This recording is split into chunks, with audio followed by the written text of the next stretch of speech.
This episode of Inside the Game is powered by MSI Gaming. The game just got real. Head to our website at insidethegame.ca for all the details.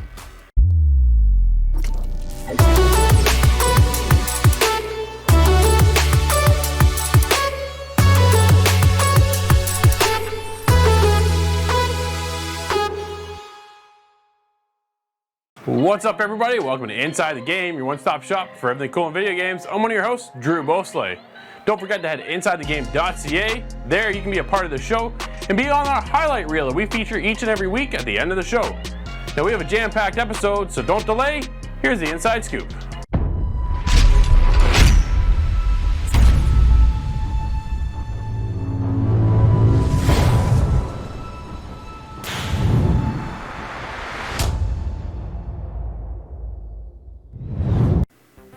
Now, we've picked up an unofficial rumor about Final Fantasy VII Remake.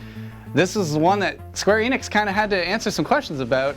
Now, so far, they haven't revealed anything as far as beyond the PS4 release of it on March 3rd, 2020. Now, Xbox Germany has maybe leaked that an Xbox version also coming with the same day. Suspicious. For saving my life.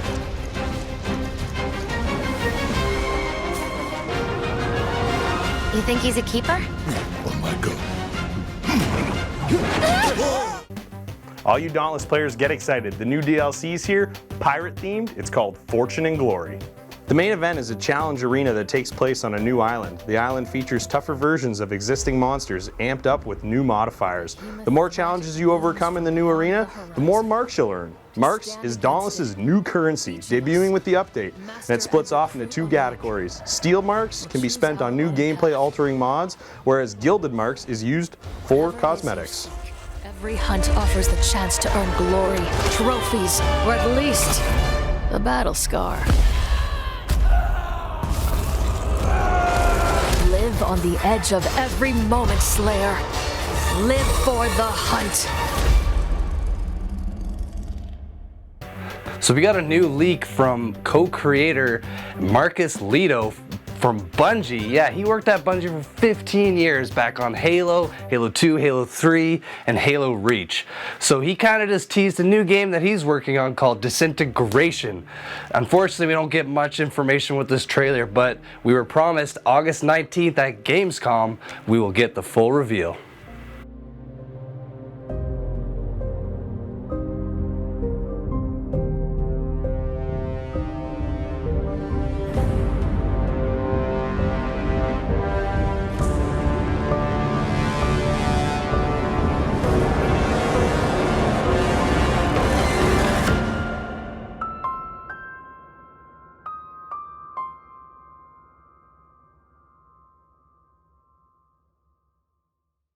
So the Epic Game Store is always providing us with new free games, and this week we got Torchlight. Kind of giving you a little taste of what's ahead because Torchlight Frontiers is just around the corner.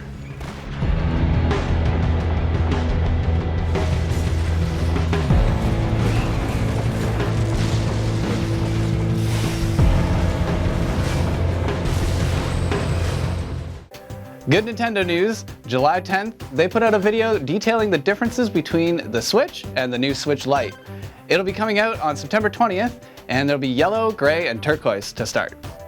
This new version of the Nintendo Switch is meant to be only portable for a reduced price. You will be unable to remove the Joy-Cons from the Switch, although it's supposed to have a much better battery life and be able to play just about every single game that's already on the Switch.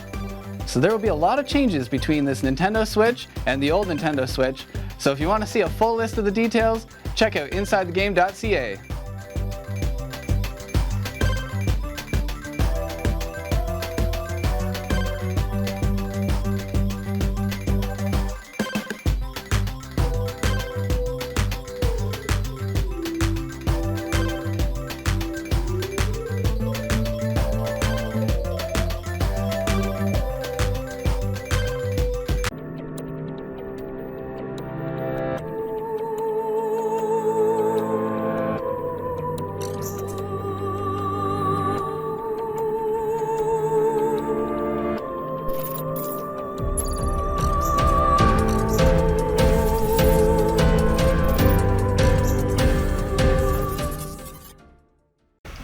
so this is Mini Mech Mayhem. There are a few things we can do here. We're gonna go into the single player. The multiplayer doesn't seem to have a full lobby, unfortunately, which is a big issue because this is dying for that multiplayer aspect. You want that competition between friends, amongst others. We have some special abilities. There's our little robot guy right there. So he's our main character. That little golden coin in the middle is what we're after. The first to 3 points wins. Pretty easy. The little red squares are the traps. Avoid those. That blue little ball over there is how you get your intercepts. This is where you get your special abilities, so you gotta fill these up. Every time we get on the board, we get a new one. Not bad. It seems pretty simple. You can customize your guys, which is always cool. So we're gonna go with those. It says to use another controller. I have 2 of these. The problem with that, we're gonna pick our spots here.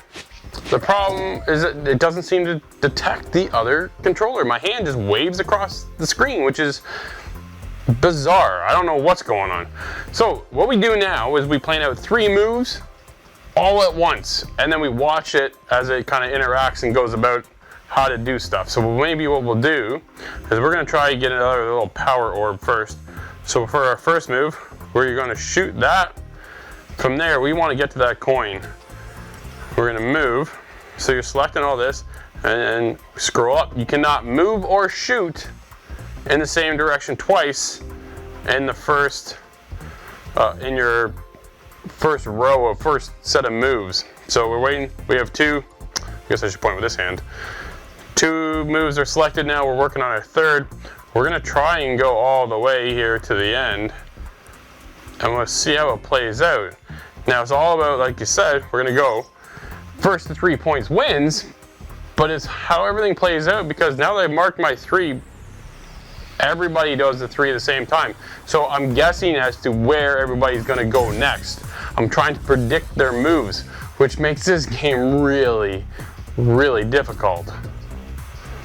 I don't know why, but there's a bob as well with the screen itself. So I'm standing still. I find that the monitor or the game mode itself, the board is like floating, which kind of gives you a bit of a woozy sense, and it's just not comfortable, which is awful to say, because if it just stayed solid, it'd be much better to do.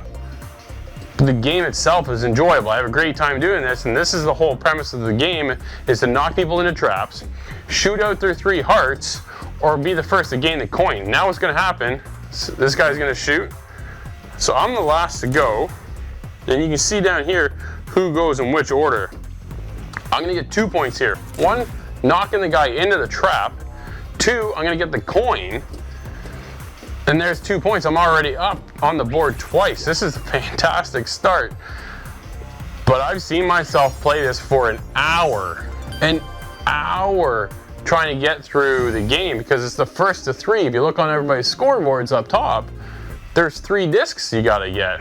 So we take a look on our scoreboard, we now have 2. The option now is we can take a look at our powers.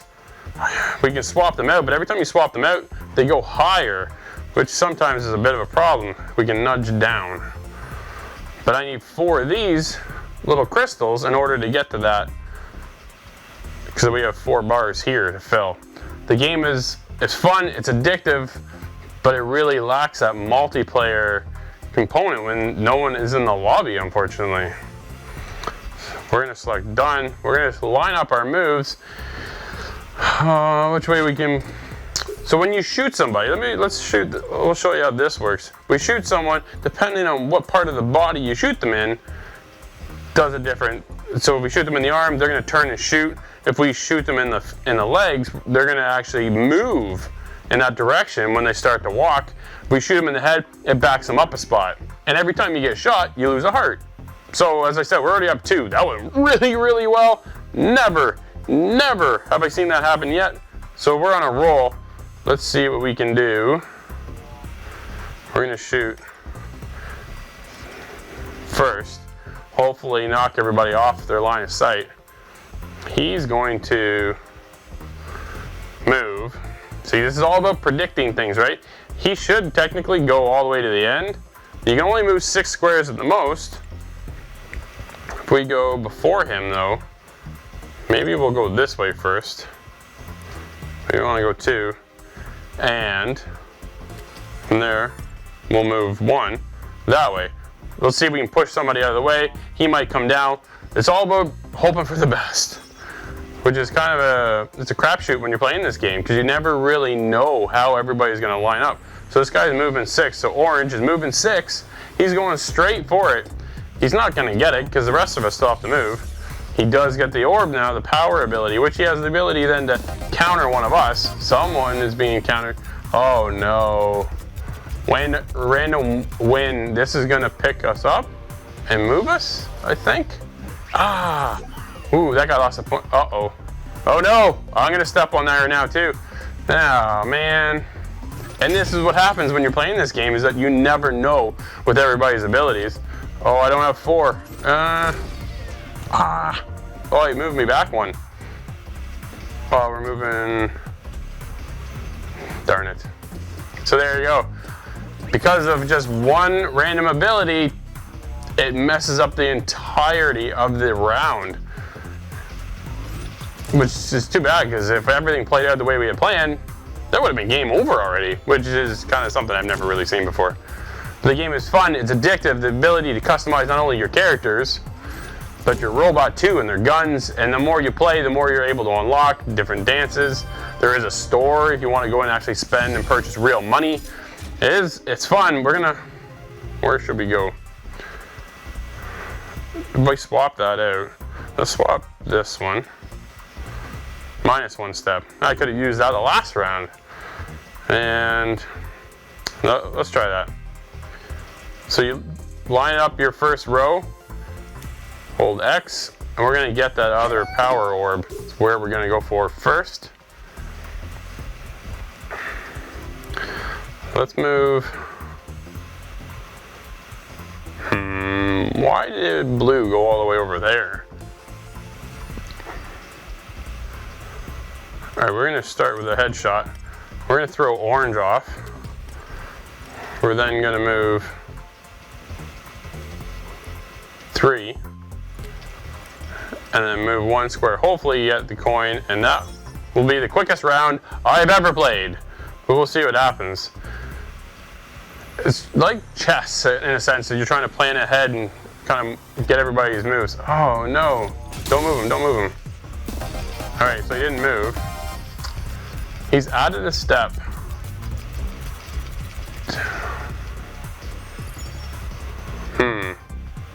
It's funny to watch everybody play and how they're gonna it changes so quickly. You have a game plan. Oh, you're shooting me. Oh, you're shooting me. Oh no, he shot me right in the leg. Did he shoot me in the leg? Because if he shot me in the leg, we're then moving off course, which is going to completely screw up everything. So we backed him up. He's going to take a step. He's only going to move 1 step because we shot him back. Oh, we're still good. Okay, and you can see everybody else's moves here too. So blue's going to move 4. We're going to prevent him from moving all the way. Because that, oh no. This might put us into that red square again. It does. Oh, it's going to. Oh no! So that now gives. Who gets that point? That. Oh man. If we can shoot orange, we can win the game. That might be our better tactic, is doing that. I would have liked to have been able to pick our abilities. It's just a random luck of the draw. You never know what you're gonna get stuck with. Magnetize, I don't want that. Spread shot. Okay, so done. Let's go here. We're gonna shoot him, hopefully. And that should give us the game if this works.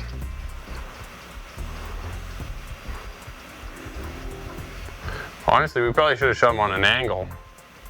Alright, we're gonna go this way. Here, here. 5 to there. And then we're gonna go for the coin. In the end, we should be using, that's what I said, we should be using both hands, but my other hand just doesn't work. I don't get it. You have the ability also to just sit down instead of standing up. He's gonna move one shot. He's moving one spot, isn't he? He is. Okay, so we're gonna use, oh, I don't have enough. And he took him out. Well, that really bites. Now our best hope is to get for the coin. Ah, down to 1 heart too. We get shot one more time, we're done. So pink has 2, orange has 1, blue has none. We have 2 coins. The game is close. We're almost there. Why am I moving that way? Why am I? I think I got shot in the leg. So because I got shot in the leg, it actually pivots where we move next. And again, so close, yet so far.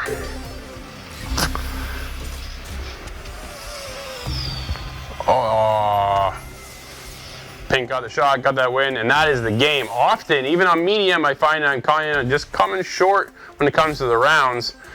But still, a great game. Check it out. It's worth your time if you're interested and you enjoy these board games. They are a lot of fun.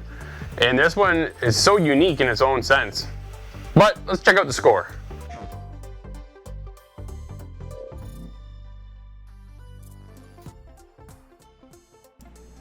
Maniac Mayhem gets a 7. This strategy game will put your skills to the test. A great tabletop VR board game with lots to customize and great fun to be had. However, the lack of other players online to compete with was a letdown.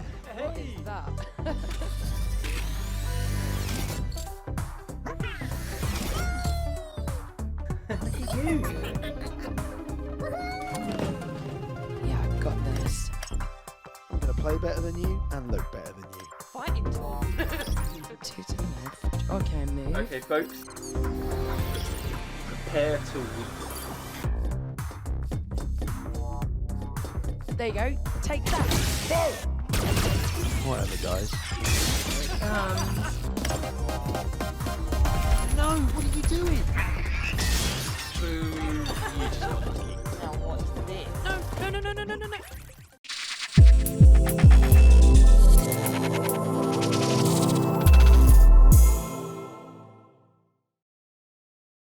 Corey, you and I are checking out a Starfighter game in kind of a Tron-inspired world today.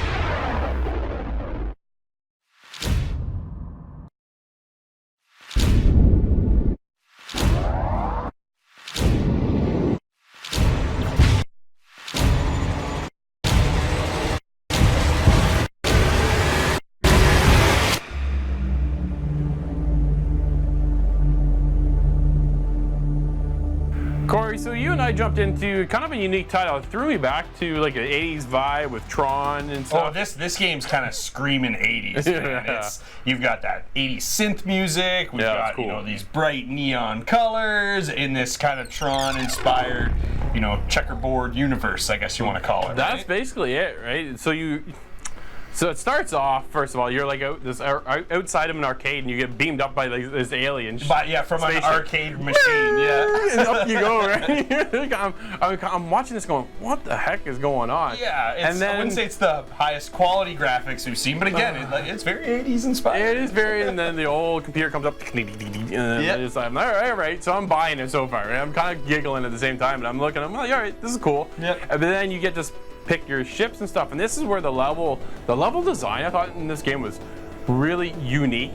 We reviewed a game called Etherborn. We did a preview game on this, and it kind of reminded me of that. Yep. So this game, the way it works is you get your spaceship, but you start on a platform, but the platform rotates. Well, so you never fall. Right? Exactly, you never fall off, but you're constantly rotating around the world, around the level itself, which can be mind-bending. Well, Dystoria is the name of this one, and I'll tell you, I felt disoriented by the time I was done playing this game. But it adds to the difficulty of this game, and this game isn't easy. No, it's not. meant to be kind of a hard puzzler. It's simple in what you have to do. You collect orbs, you destroy enemies, and that's how you complete the level. And the levels are all kind of pre-made, floating kind of in a space area, and you're riding along these levels. But because it's basically just looks like, you know, grid cubes. That this is what this is made out of. So as you're flying your ship and you need to go around the edge, well, as you go over that edge, you go over, but then your whole camera angle shifts. But if it happens to be a short edge and you go over another one, your cameras change. Oh yeah. And and even just on the PC, I was having a tough time with the controls a little bit. I mean, they're simple, but again, I was also went into the settings and couldn't find any stuff to do with the controls. There was no. The nice thing is that you have some weapons and stuff you can customize for your ships because you can upgrade them as you go. You can buy new ships, new weapons, things like that. And what I liked is on the bottom it displays all your shift key, E key. Those are but I didn't find any customization options. Like I want to maybe change my key binds to make it a little more comfortable for me. And I had a tough time actually with some of them. But again, like I said in past reviews, I am pretty pedestrian with keyboard and mouse. So I was getting used to it again. But I didn't mind it. I thought it was okay. It felt pretty good. And you gotta really rely on your mouse. Moving the mouse is kind of the big key to that. Sensitive. It's very sensitive. So you'd rotate on one. I'd be on this almost like flying sideways, but the minute I rotate, all of a sudden I get shot from somewhere, and I had no idea where it was coming from. I know. And I just rotate. But I use that eventually to my own advantage because I'd flip over, see a guy shooting at me, duck back up, and then come back down and then start shooting at him. I thought, what a unique game to go this way. And then you're collecting these orbs, and then you kind of finish the level and you move on. But the enemies became more and more difficult as you progressed. Yeah, there was a variety of enemies too. I mean, there wasn't a ton. Limited. They do certain things. The thing is they tend to do a lot of damage. So, like you said, you have to use the level and your sight lines and being able to rotate around the level when the enemies tend to be a little more stationary sometimes. So yeah, having those sight lines and being able to kind of master the controls is really where you're gonna kind of get the most rewarding experience out of this game because it is 29 levels total, but you kind of whip through the first pile pretty quick.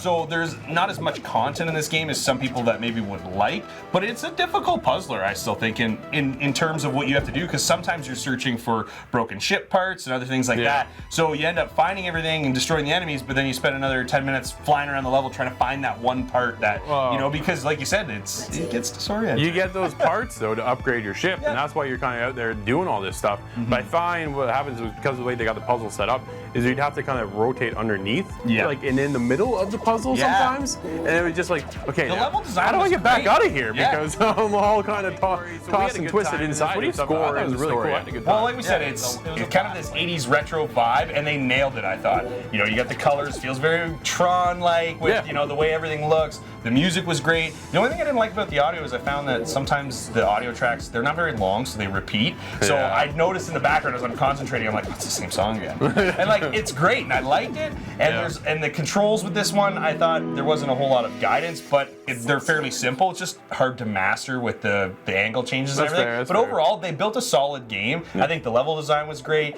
It is difficult enough to kind of keep you coming back, but frustrating enough to make you put it down for 5 minutes, 10 minutes, go for a walk and come back. For me, man, I'm putting this one kind of right above the middle mark. I'm going with a 7. That's not bad at all. That's not a bad score. I'm right there with you. I'm just a little bit lower with a 6.5. Corey, before we go, we got hooked up though with an extra code. So if you can figure out this code at the bottom, everything's there except for the very last digit is a question mark. If you can figure that out, head to Steam, the game is all yours.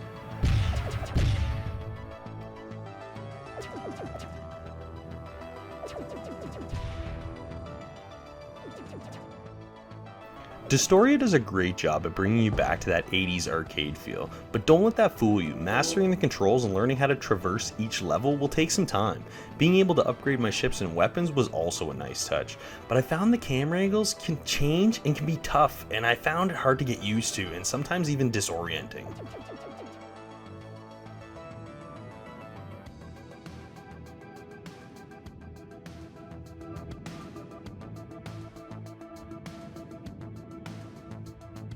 We have a new segment this week. We're talking about Mobile Mention. This is talking about mobile games coming to the platform, what games you should check out. And today I'm talking about Teppen. It's Capcom's spin on a card game. We've all played Gwent. We all played Hearthstone, so it's kind of that familiar take on how you play these card games on your tablet. But Capcom's come in and they brought the Street Fighter series, and they've got a whole story with Mega Man and all these characters that we all know from their franchises. It's great to check out, and the art style is one of the coolest aspects of this game. But I had a difficult time figuring out which cards countered the other cards. The explanation of how the game was actually structured is kind of lacking. But once you get familiar and how everything works, it's actually a decent game. Definitely worth your time, so check it out.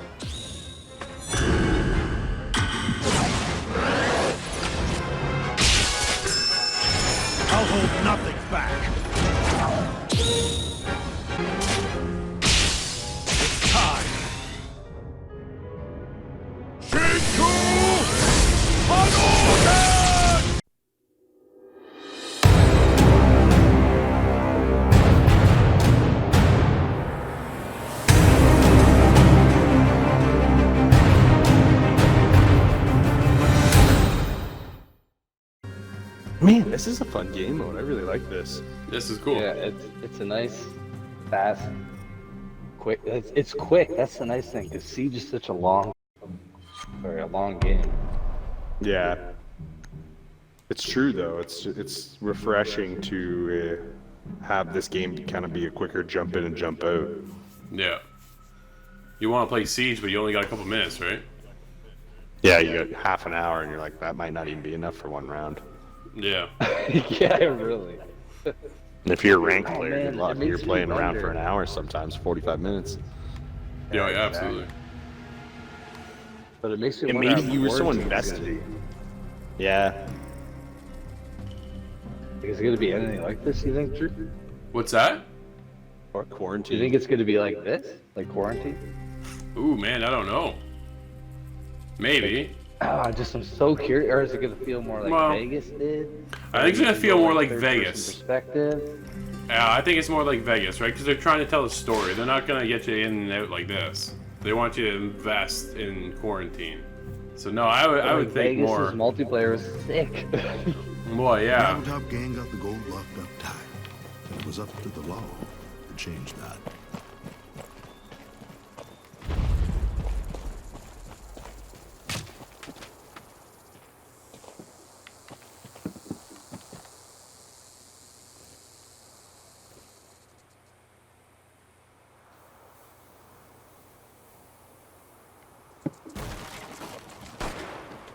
This guy on top of objective.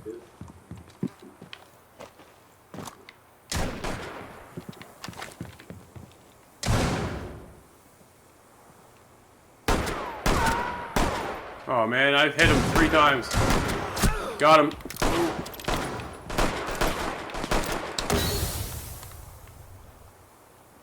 Go to the objective. He's over here. Deputies located the victim. Man, I almost shot you, Nate. Yeah, I'm throwing a nade. Millions of people Oh, she's in on the gold objective. She got tight. me. Gang was down to 1. Deputies marched on. Whoa. I got it right here. In 15 Coming in on you. seconds, all deputies Nice. 360 blading. Wow, you've gotten more melee kills in this than gun kills. Oh man. There's a 360 melee. No scope. Yeah.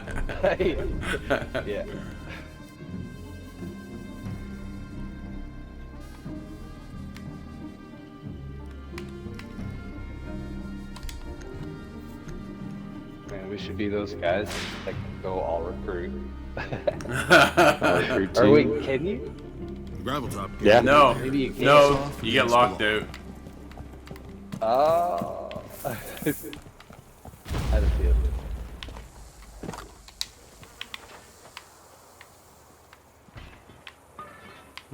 Got a guy on me. Got a knife when he walks by. Crawling up. You got by the front door. Oh, come on, man. Oh. This guy's waiting for his shot, too. Got him. Oh, he's injured. Law was down to 1. Nice. Any Oh, he's idea where he is? back on the northeast corner. Yeah, I see him. Okay. Right over here. Yeah. Oh yeah, I see. Ooh, that was an accident. Oh, no way. He's running. Nice. No one to stop them. Good job. Gang went wild. Oh, no way. You got him from there? Nice shot. Two-shotter. Lucky, I don't know, man. I'm feeling it tonight, and I'll take it because this is a rare thing. Yeah, man. Especially when we all play together. Well, This is yeah. great. No, this is fantastic. It's a ton of fun. The law and the gravel-top Match gang point, boys. see eye to eye. Going for that nade kill. I want so bad now. Alright, so that lands on top.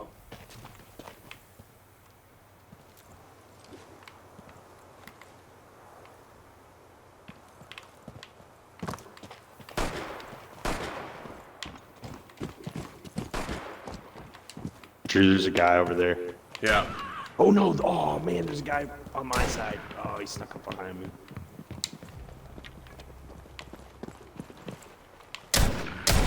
Nice. Oh, come on. Woo. You got it, you got it, you got it. The last deputy Nope. buckled up. Oh, he came up right behind me. One to the left, Nate, one to the left. There's a grenade there. Nice. Another one. Right in the left, I think. They've located the goal. Oh, nice. In they came. Oh! The fight was going on elsewhere. What? Oh! Deputies alone at the cost of Man, that was nice. That was intense. My heart's beating. Oh my god, that's crazy. Hey, we're pumping out 3-0s here, boys. Too slow.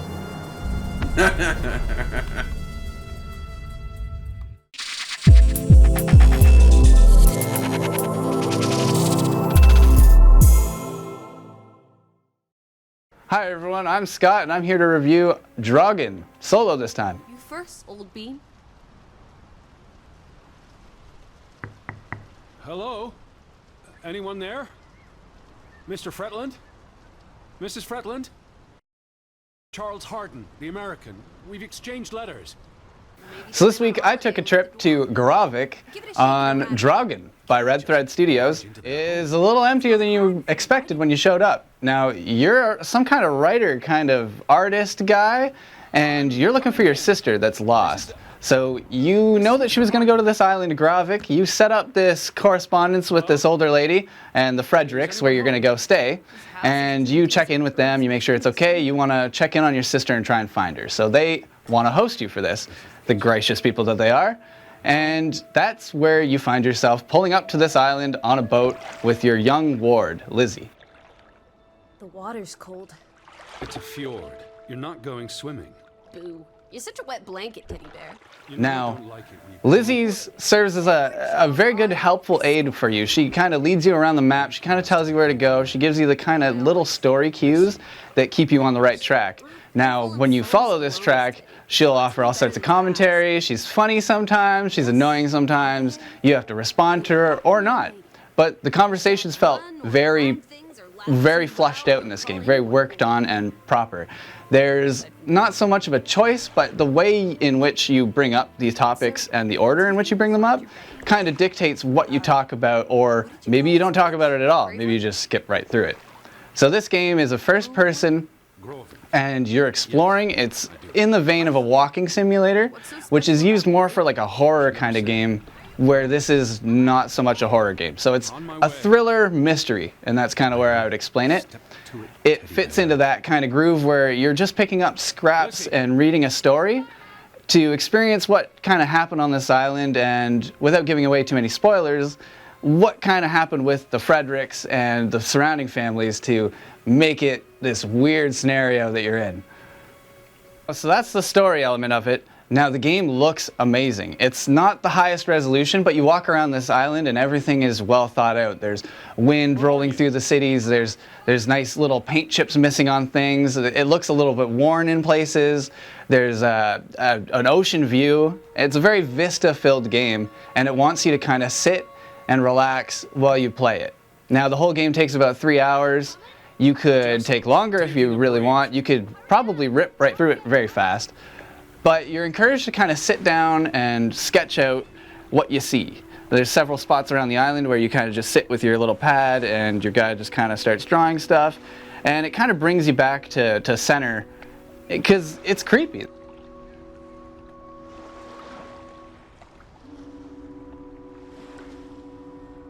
It's creepy. This island is almost deserted. There's nothing there. You were expecting something so different. And it was a little break from the mystery. Now, the mystery, I do like how it's told. It kind of gives you, drip feeds you little bits, and then I'm not going to spoil anything here, but you get towards towards the end, and it just opens up. There's all sorts of different kind of conflicting stories, kind of weird aspects to the big conflict of what happened, and you might get to the end of it, and if you weren't paying attention, you might not really know what happened. But if you were paying attention, you get the whole picture of what happened on this island of Gravik. You experience this full package and get everything you can out of it. Maybe there was, or maybe we are the invisible ones. So that was Dragon. That was the island of Gravik. I love the way it looked. I love the way the story was told to me. I liked the thriller aspects, and a walking simulator, if you want to call it that, is my kind of game, so I gave it the patience to really extract the game out of it. I had a good time. I'm going to have to give this a 7.5. Approximately a 3-hour experience, Dragon is a story-focused mystery game. It plays similar to a book or a short movie.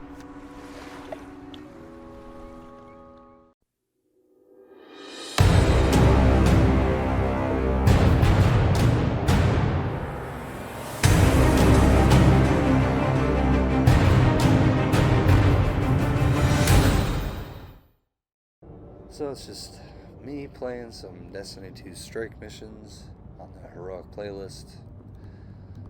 Apparently we're on Nessus for this strike mission. Not sure which one it is exactly, but we'll find out soon. Nessus is one of my favorite planets. It's definitely one of the cooler ones. I like the color scheme that they chose. It's like this turquoise kind of color with the red. I don't know. It's pretty cool. Kind of reminds me of Venus back on Destiny 1. Kinda.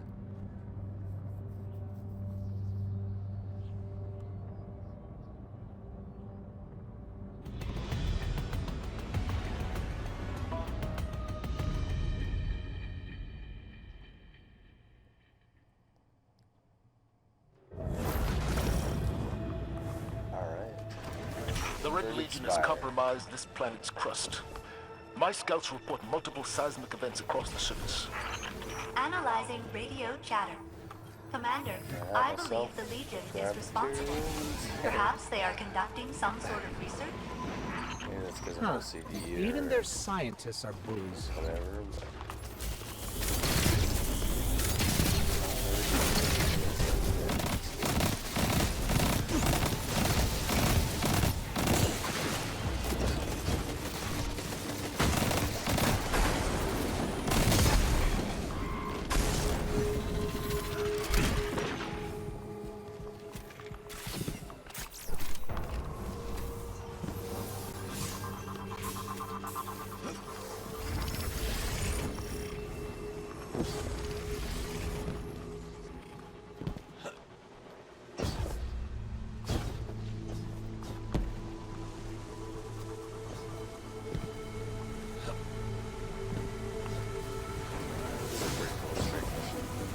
Nothing too convoluted. Just On your pretty right, standard. a waterfall of Vex. Fun little milk. boss at the end, though. Yes, Vex milk. The girls are cool again. Pretty challenging person that I was getting it.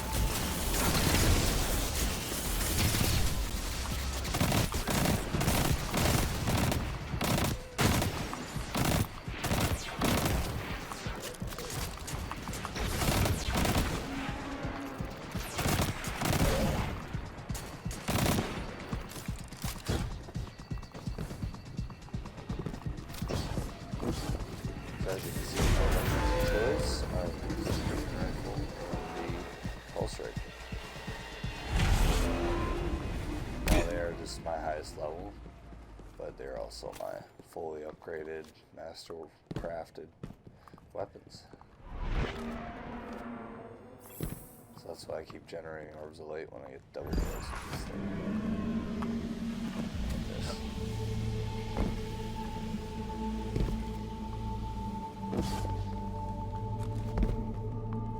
So cool looking. Love this.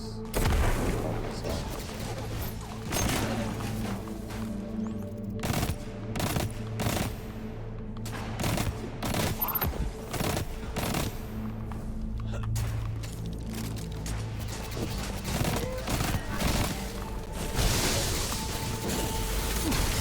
Oh, a barrier. This planet loves barriers. Zavala, I think they're trying to contain the Red Legion. They have bigger problems. Mainly.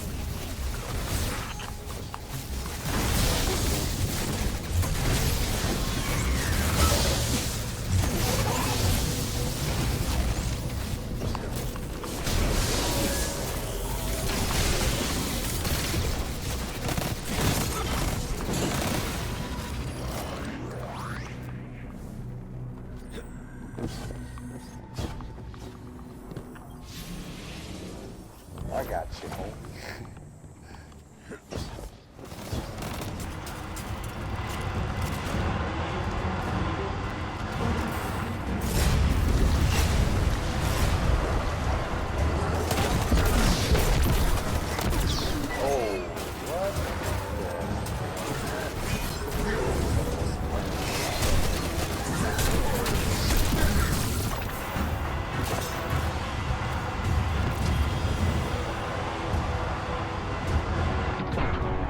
I think it's lined up, right?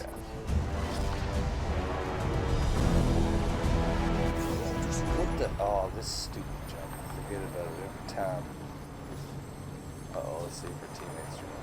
Yeah.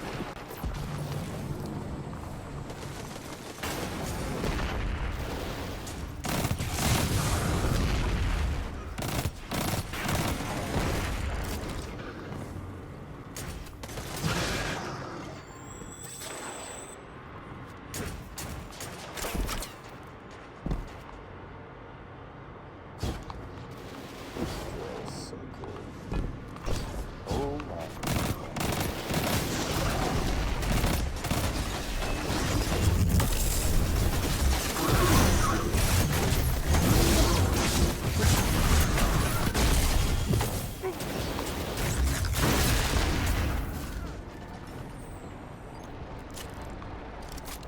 I see all legendary too. Take it.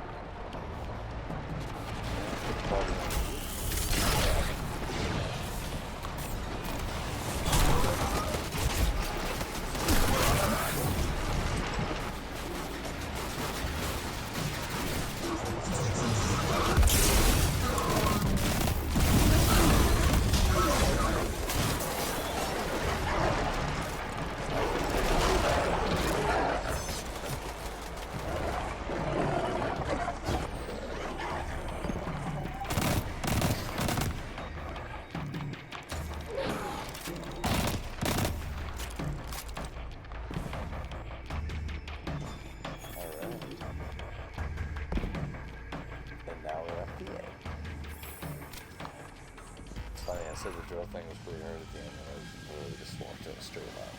But I swear, it's a lot more usually a lot more difficult.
Guns.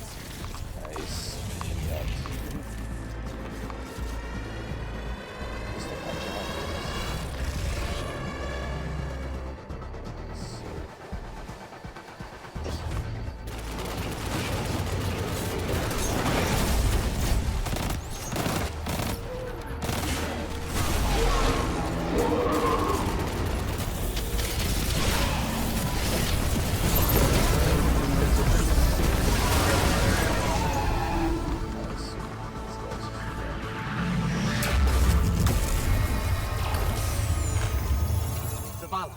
Modular mine neutralized.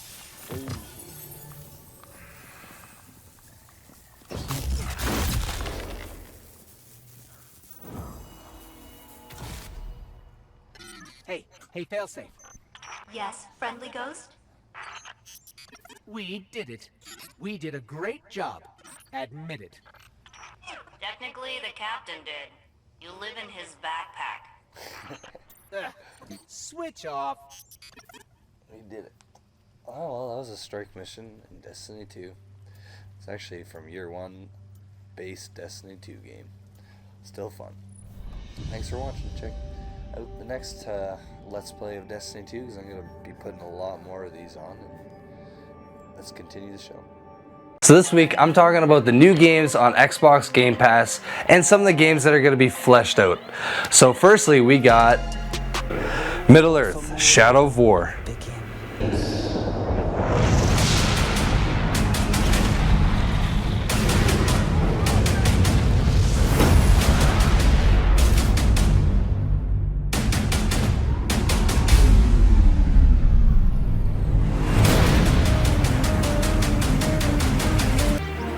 My Time at Portia.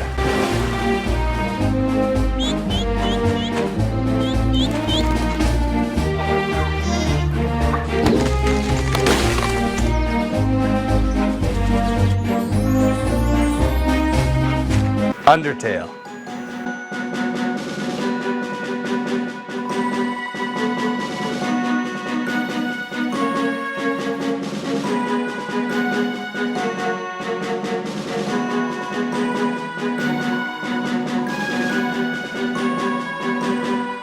Dead Rising 4.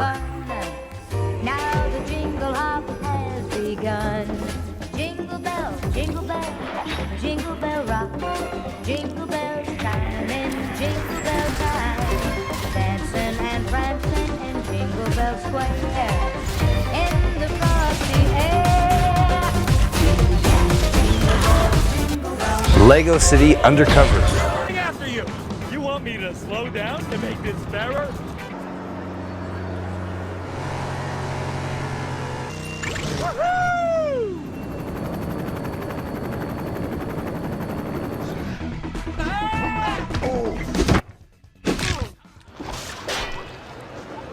Time Spinner.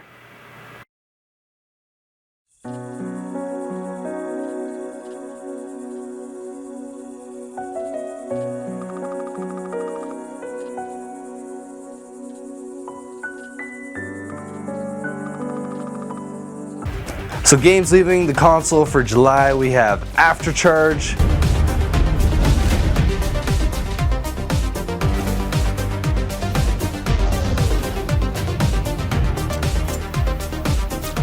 Lego Movie, the video game,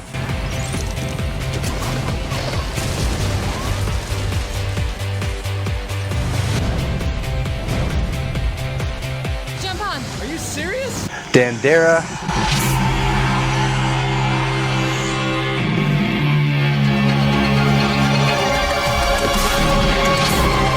Dead Rising 2,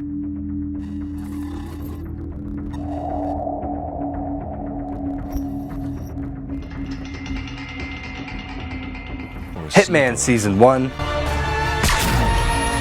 or a rubber duck. Agent 47 could be anyone, anywhere, anytime. Metal Slug, Double X,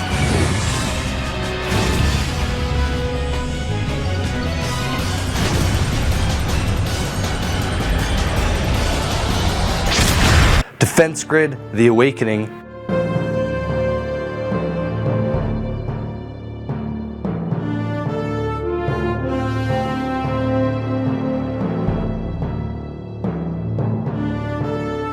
Hexic 2,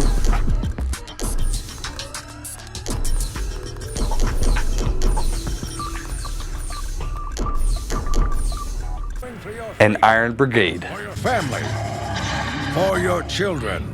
The Monovision menace has destroyed our army, our navy, our air force. Who is left to fight? So some of those games, like Warhammer Vermintide 2 being one of my favorites that was on Game Pass, is unfortunately going, so I'd suggest that you pick them up while the discount's still there, and yeah, I hope you enjoyed it.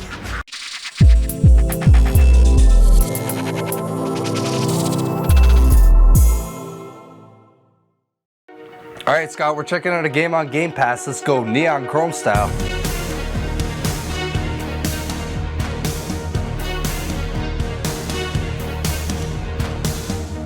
So this time we're checking out Neon Chrome on the Xbox Live Game Pass. This was recommended to us by a friend for a little while, and then when it went on Game Pass, we had to check that one out. Yeah. So first off, we just jumped into it. It's a co-op game. It's a top-down arcade kind of action shooter, and it gets crazy from there. We had a lot of experience with this game. What do you think of this one, Nathan? And so I don't play too many roguelike games, so for me, popping into this one, it had some really cool elements that really kind of drew me in to keep playing it. Yeah. So you start off and you are a clone. Mm-hmm. And then your clone, you can go all the way through the entire game. Good luck. Yeah. But you can. The entire time you progress through the levels, if your health goes down, it stays that way the entire time. No auto regeneration here. So for me, like, the way it's laid out is every 5 missions is a boss fight, and that's kind of like your checkpoint. So if you beat the boss, you can then start from mission 6, or you can then replay missions with your clone. So yeah, they do have these checkpoint systems built in. After so many fights, you get kind of a boss, and then it lets you jump in. Even if you have a new clone now, you can start at that point. So it's nice for me because I'm not familiar with this kind of game. I haven't played roguelikes a whole lot. I played a little bit of Everspace, and that was it. And this is just totally different. So I like that there's a checkpoint system because it reduces the difficulty on me. I can actually make progress in the game even though I was hit with a rock wall right at the start. It was a hard game. And then oh man, you're progressing through, you're getting these little pickups, these perks, and these things that you can use to make your character unique in the playthrough. Kind of similar to the way Binding of Isaac does it, where you get a companion or something like that, and that's your class, and then you find an upgrade for your damage, and then you become a damage kind of character with your gun. And you also have a special ability you can use, which could be a mine. You can use it to blow people up and stay safe.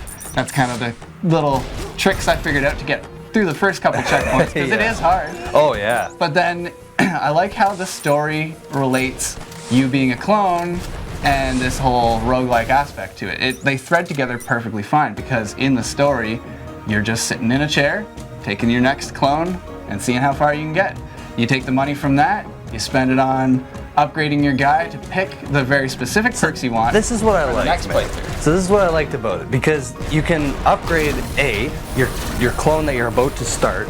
So you can buy a certain weapon and then level it up to like however high, or buy like certain upgrades, like the key one is the melee damage boost for sure, man. So there's a couple different playthroughs you can do. You can do a melee build one where you make sure you pick the melee perk off the start and you just punch everyone to death. Or you can do what I did and kind of take the grenades and the mines and get a perk that gets you money for each person you blow up with it. And then I was just rolling it in, and that's how I made all this money and got all this progress through the game, and really enjoyed my playthrough, because then you came over, we played some co-op, and I showed you some of the different characters that I was building. So I picked my gun, this is the gun I had, this is the mine I had, this is the perks I had, and we start the game, and we're right off into my experience that I have already played. Oh man, it is such a great co-op experience, nice and refreshing to have on the Xbox. Yeah, it's a little bit visually disturbing to get into when you got all these poor people shooting around the map and everything. And the controls they're not bad, they're just a little bit difficult when aiming at times. Yeah. It takes like some pretty skilled, I'd say.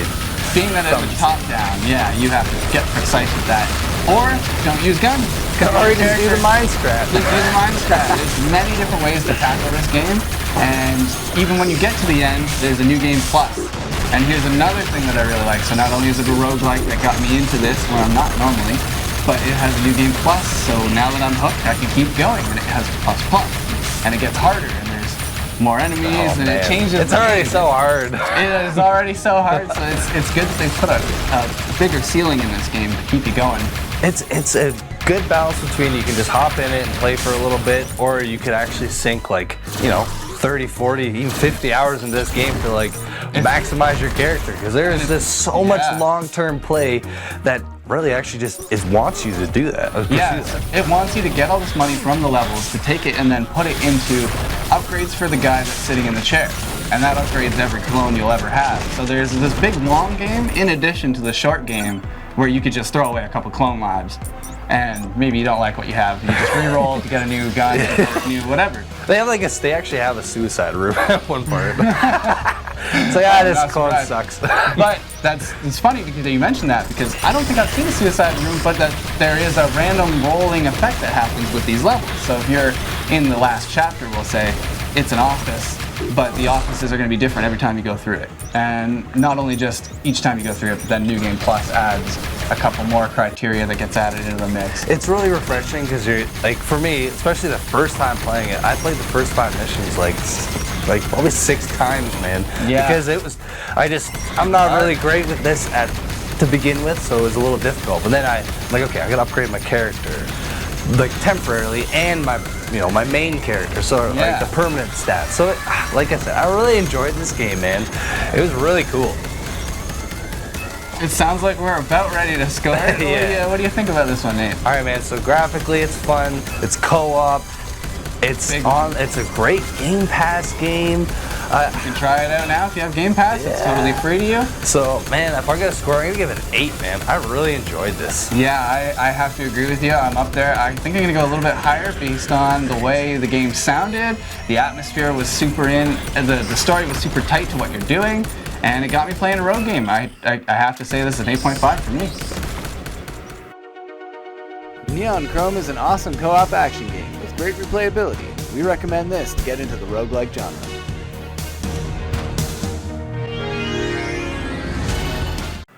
Okay, Scott, that's another episode in the books. Now, each and every week, you guys reach out to us with a highlighted clip. Scott, who do we have this week? This time we have Motive Money with a huge rejection on NBA 2K19. Nice, let's check it out. Ntilikina's got the opening bucket of the night here for the Knicks. He's a high IQ point guard with a truly unique skill set. Ntilikina great at making use of the screen. Clearly this team values Crab, and Greg, what he gives them. And no question, Crab is a floor spacer who also defends at a high level. All right. Okay, Scott, there's another episode in the books. Now, each and every week, you guys reach out to us with a highlighted clip. Scott, who do you have this week? This week we have Motive Money with a huge rejection on NBA 2K18. 19.